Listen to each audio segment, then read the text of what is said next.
আসসালামু আলাইকুম ওয়া রাহমাতুল্লাহ। বিসমিল্লাহির রহমানির রহিম। 11 দলীয় ঐক্যের পক্ষ থেকে আজকের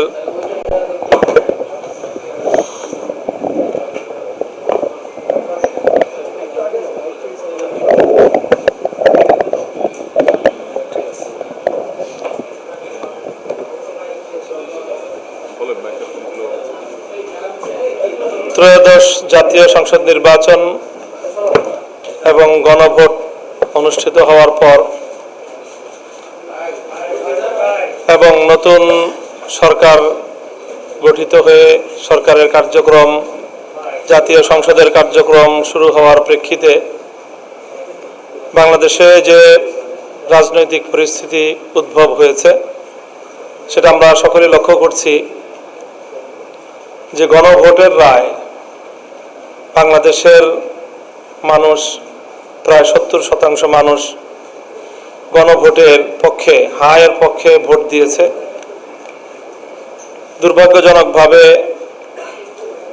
নির্বাচিত সরকার গণভোটের রায় কার্যকর করার ক্ষেত্রে নানা ধরনের ছলচাতুরি এবং টালবাহানার আশ্রয় নিচ্ছে এবং সুস্পষ্টতই মানুষের ম্যান্ডেটকে তারা শুধু উপেক্ষা নয়, উপহাস এবং জনগণকে অপমানকর নানা ধরনের বক্তব্য জাতীয় সংসদের ভিতরে এবং বাইরে অব্যাহতভাবে তারা দিয়ে চলেছেন। বাংলাদেশের রাজনৈতিক এবং রাষ্ট্রীয় কাঠামোর যে আমূল সংস্কারের আকাঙ্ক্ষা নিয়ে জুলাই বিপ্লব হয়েছিল, হাজারো মানুষের রক্ত এবং জীবন, হাজার হাজার মানুষের বঙ্গত্ব বরণের মধ্য দিয়ে ফ্যাসিবাদ বিরোধী, বৈষম্য বিরোধী যে আন্দোলন বাংলাদেশে পরিচালিত হয়েছে এবং সেই জুলাই অভ্যুত্থান পরবর্তী বাংলাদেশে যে জন আকাঙ্ক্ষা তৈরি হয়েছিল, অন্তর্বর্তীকালীন সরকার বিভিন্ন রাজনৈতিক দলগুলোর সাথে দীর্ঘ মতবিনিময়ের মাধ্যমে তারা যে সংস্কার প্রস্তাবনা তৈরি করেছে, আমাদের প্রত্যাশা ছিল যে নির্বাচন পরবর্তী সময়ে অন্তত সংস্কার বিষয়ে জাতীয় ঐক্যমত্য থাকবে, সরকার এবং বিরোধী দল আন্তরিকভাবেই সংস্কার প্রস্তাবনাগুলো বাস্তবায়ন করবে। কিন্তু আমরা লক্ষ্য করছি যে 133টি অধ্যাদেশের মধ্যে জনগুরুত্বপূর্ণ নীতি নির্ধারণী এবং ফ্যাসিবাদ রোধের, বাংলাদেশের ভারসাম্যপূর্ণ রাজনৈতিক বন্দোবস্ত নিশ্চিত করার জন্য যেই গুরুত্বপূর্ণ অধ্যাদেশগুলো ছিল তার মধ্যে 20টি অধ্যাদেশকেই বর্তমান সরকার পাশ না করার সিদ্ধান্ত গ্রহণ করেছে, যেটি বাংলাদেশের মানুষকে মর্মাহত করেছে। সেই সাথে তারা গণভোটের 70% মানুষের যে মতামত সেটাকেও উপেক্ষা করার পথে এই সরকার হাঁটছে। দায়িত্বশীল বিরোধী দল হিসেবে 11 দলীয় ঐক্য এই পরিস্থিতিতে তারা নীরব থাকতে পারে না। এই জন্য আমরা জাতীয় সংসদে আমাদের সংসদ সদস্যবৃন্দ অব্যাহতভাবে সংস্কার বাস্তবায়ন করার জন্য, বিশেষ করে অন্তর্বর্তীকালীন সরকারের আমলে ঐক্যমত্য কমিশনে যে সকল প্রস্তাবনাগুলো গৃহীত হয়েছে এবং সেই আলোকে যে জুলাই সনদ হয়েছে এবং যে সকল অধ্যাদেশগুলো জারি হয়েছে সেই সকল অধ্যাদেশগুলো আইনে পরিণত করার জন্য দাবি জানিয়ে আসছে। কিন্তু যেমনটি আমাদের ইতিমধ্যেই বলা হলো যে সরকার কূটকৌশলের আশ্রয় নিয়ে সংসদ অধিবেশন ডাকতেই বিলম্ব করে সময়ের যে বাধ্যবাধকতা আছে সেই বাধ্যবাধকতার একটা জালে আটকে দিয়েছে দেশবাসীকে এবং এখন সময়ের সীমাবদ্ধতা সময়ের বাধ্যবাধকতার কারণে তড়িঘড়ি করে অনেক কিছু করার এখানে প্রক্রিয়া চলছে। আগামী 12ই এপ্রিল পঞ্জিকা দিবসের যে সংসদ অধিবেশনের 30 কর্মদিবস সমাপ্ত হওয়ার যে টাইমলাইন, সেটাকে কেন্দ্র করে এখন সকাল বিকাল এবং বন্ধের দিনেও সংসদ অধিবেশন পরিচালনা করার এই পথ অবলম্বন করতে হয়েছে।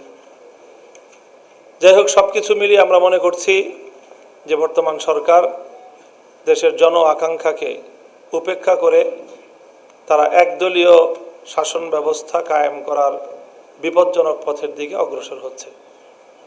যেই ফ্যাসিবাদকে বাংলাদেশের মানুষ অনেক সংগ্রাম, অনেক রক্ত, অনেক লড়াই, অনেক জীবনের মাধ্যমে বিতাড়িত করেছিল, বর্তমান সরকারের কার্যক্রম আমাদেরকে আবার শঙ্কিত করে তুলছে যে তারা আবার ভিন্ন রূপে সেই ফ্যাসিবাদকেই বাংলাদেশে ফিরিয়ে আনতে চায়। সেই ক্ষেত্রে আমাদের দৃঢ় প্রত্যয় এবং আমাদের ঘোষণা হলো, ফ্যাসিবাদের এই প্রত্যাবর্তনকে আমরা আবার যে কোনো মূল্যে রুখে দেব ইনশাআল্লাহ। সেই লক্ষ্যে আমরা ধীরে ধীরে আমাদের এই আন্দোলনকে এবং আমাদের এই কথা আমরা জাতির কাছে উপস্থাপন করছি। আমরা গণভোটের রায় কার্যকর করার এই দাবি যে কোনো মূল্যে আদায় করব ইনশাআল্লাহ। ইতিমধ্যে গত 4 এপ্রিল 11 দলের পক্ষ থেকে গণভোটের রায় কার্যকর করার দাবিতে রাজধানীতে বিক্ষোভ সমাবেশ এবং বিক্ষোভ মিছিলের কর্মসূচি পালন করা হয়েছে। এখন আমরা আমাদের এই দাবির পক্ষে অব্যাহত কর্মসূচি পালন করে যাব। আমি এখন আমাদের সামনের নির্ধারিত বা আমাদের সিদ্ধান্তকৃত কর্মসূচিগুলো ঘোষণা করছি। সেই সাথে বর্তমানে জানি আমরা দেখছি সারা দেশে নতুন করে আরও জনদুর্ভোগমূলক বেশ কিছু ইস্যু সংযুক্ত হয়েছে। এখানে যে জ্বালানি সংকট, বিশেষ করে জ্বালানির অব্যবস্থাপনাগত যে সংকট, সরকারি অব্যবস্থাপনার কারণে জনমানুষে চরম দুর্ভোগ তৈরি হয়েছে। তারপরে এখানে বিরোধী দলীয় নেতাকর্মীদের উপর ইতিমধ্যেই আইসিটি অ্যাক্টের মতো সেই বাতিল হওয়া আইনের প্রয়োগ, এই জাতীয় কার্যক্রম আমরা লক্ষ্য করতে পারছি। তো এই সকল বিষয়গুলি নিয়ে, আইন শৃঙ্খলা পরিস্থিতির অবনতি, সে বিষয়গুলো নিয়েও আমাদের বক্তব্য থাকবে। তো আমরা গণভোটের রায় কার্যকর করার যে আমাদের মুখ্য দাবি, সেই দাবির আদায়ের লক্ষ্যে আমাদের ধারাবাহিক কর্মসূচির আমরা ঘোষণা করছি। আমরা এই ব্যাপারে জনসচেতনতা তৈরি করার জন্য 11 দলের পক্ষ থেকে লিফলেট বিতরণ করা হবে। আগামী 9ই এপ্রিল রাজধানীর শাহবাগে বিকাল 5টায় 11 দলীয় ঐক্যের কেন্দ্রীয় নেতৃবৃন্দ লিফলেট বিতরণ কর্মসূচির উদ্বোধন করবেন এবং 9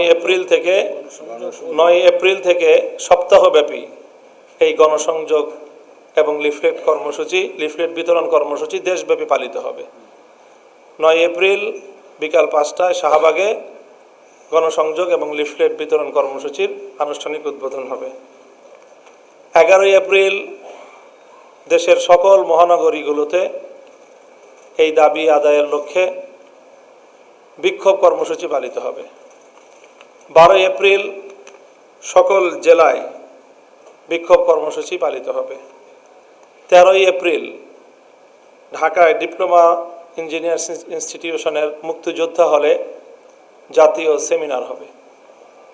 এইভাবে আমরা পর্যায়ক্রমে আমাদের এই দাবি নিয়ে আমরা জনতার কাছে যাব এবং জনগণের যে গণভোটে প্রদত্ত রায়, সেই রায় কার্যকর করার দাবি জনগণকে সাথে নিয়েই আমরা আদায় করব ইনশাআল্লাহ। আমাদের এই বৈঠকে উপস্থিত অন্যান্য শীর্ষ নেতৃবৃন্দ রয়েছেন, অন্যরা বক্তব্য রাখবেন। এখন 11 দলীয় ঐক্যের অন্য